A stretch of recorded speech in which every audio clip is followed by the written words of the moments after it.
Guys, magandang umaga sa inyo mga ka-RWC. Nandito tayo ngayon sa Inarawan Antipolo para makasaya sa ikatlong anniversary ng Majestic Wings Free Flight Pangarot Philippines!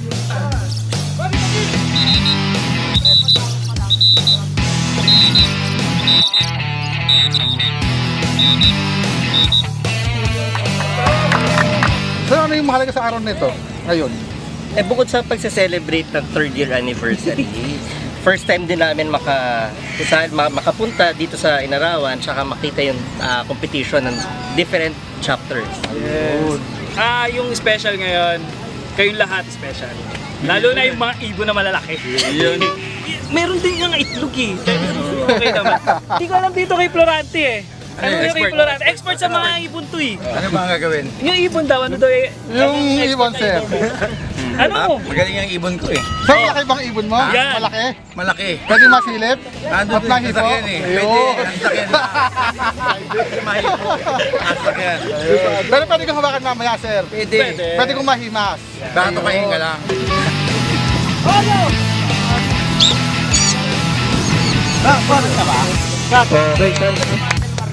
Sir, bakit yung ibon natin pag sinabing tinawag is just call it and it will come? Ano masasabi sa ganun, sir? Oo eh. Kaya hindi mo Just kami... call it and it will come. Ano ba? No comment na lang. Dahil mo sa mahiwagang pito. Hindi, sa mahiwagang pito yan eh. Pag tinawag nyo yung ibon natin, gano'n. Ayun. So, ilalabas na natin ibon natin and then talagang papasok at papasok yan. So ba't pagiging ibon natin nakakatuwang himas-himasin? Ang sarap eh, ang sarap talaga pag Lambot hindi kaya, ibon. tapos Yan. maya-maya biglang magre-response ka. Minsan Ayan. Gagalit na, nanuno ka na. Oo, no. So hindi naman delikado yung tuka nila, no? Oh, hindi. Depende. Depende. Depende. Depende sa tutuka at Yan. ang papatuka. At tutukain. Yun.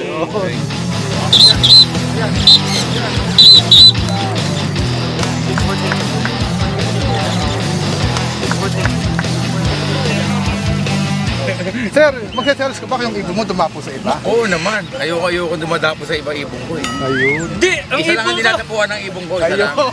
Ako tanongin mo. Ikaw, sir. Ibon mo kahit saan dumadapo eh. Wala ka bang saselos? Pasok na pasok eh. Hindi ko pinapaalam. Hindi ko pinapaalam. Pero kayo malalaman na. Ha? Hindi ko papaalam.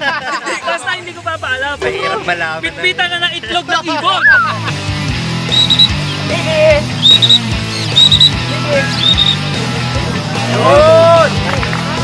Sir, paano mag-alaga ng ito? Hindi ba ito mayroong alagaan? Hindi naman kasi mula nung nahatch siya, week after nung nahatch siya, ako na yung nagpapakain sa kanya. Kaya siguro nung unti-unti siya lumalaki, pakiramdam niya siguro ako yung pamilya niya, kaya hindi siya lumalayo. So, parang tumato yung ikaw ng kanyang magulang. Parang ganoon. Kaya mas masaya naman kasi parang ibon siya pero hindi siya lumalayo sa'yo. Guys, tara. Isa sa mga ito ating tatanungan na. Tara, samahan niyo. Oh, sir, pwede ba magkita? Balita ako, malaki yung ibon mo. Pwede ko ba makita yung ibon mo kung totoong malaki? Sir, malaki nga talaga tong ibon ko. Laki nga, tsaka magkari. Sir, kanyang klaseng ibon, anong tawag sa kanyang ibon? Umbrella ato po. Di ba siya mahirap alagaan? Hindi po, ito po yung ibon na pinakamalambing sa lahat. So, totoong malaki pa at maputi ang iyong ibon. Siyempre sir. So, alagang-alaga mo to siguro. Oo naman sir. Fini. Talagang bihasa to sir. So, yung gusto mag-alaga, paano yung may bibigay mong tip? So, gusto mag-alaga ng ganitong klase ng ibon. Mabibigay ko ng tip na kailangan lagi lang malinis ang kulungan. Tapos lagi lang silang pinaban para hindi sila nagpa-flock. Okay, narinig nyo ha, ganon lang. Simple lang. Papakainin ng tama, babanding nyo para yung ibon lagi nyo nahahawakan at di kayo tutukain. Yes, sir.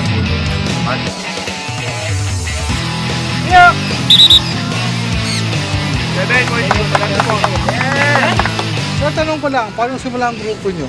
Yung grupo namin, yung Southside, nagsimula to kasi magkakagrupo na talaga kami. Ngayon, lagi namin pinapanood yung Majestic.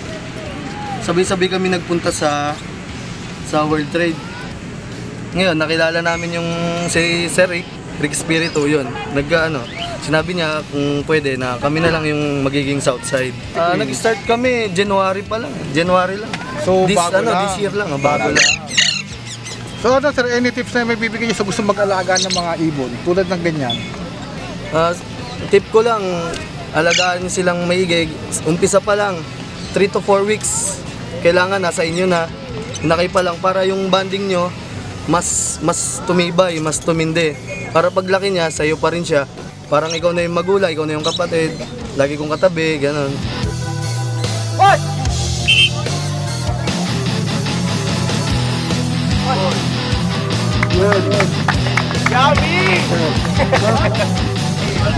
So sa lahat ng interview, halos kaidaran ko matatanda na eh. Pasintabi ah. Pero ito kakaiba, medyo bata-bata. Bakit nahilig ka sa pag-aalaga ng ibon? Ano po, simula pa po nung bata pa talaga ako, talagang naengganyo na ako mag-alaga sa mga ibon, sa mga halaman, ganun.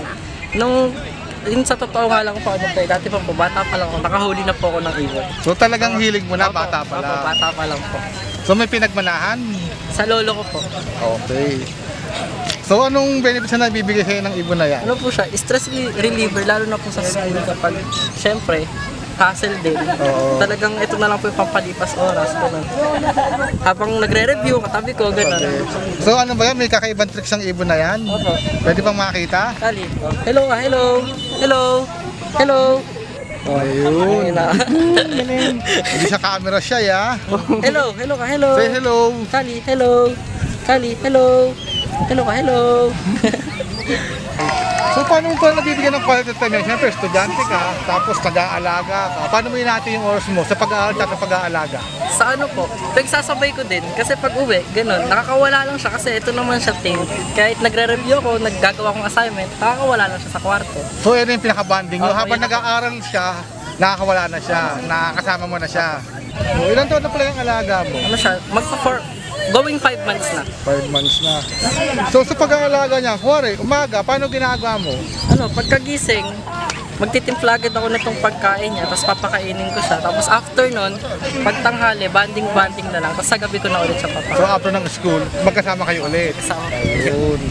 So sa pag-aalaga, natural, nagiging Siyempre responsable naman ka. po. Kasi siyempre, binibigyan mo na ng oras yan eh. Bukod sa pag-aaral, pag uwi mo, ayan. Ito po Ayan ang nakatupag mo. Ayun.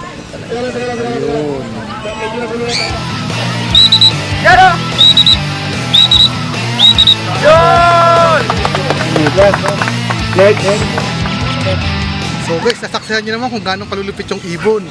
Just call it and it will come.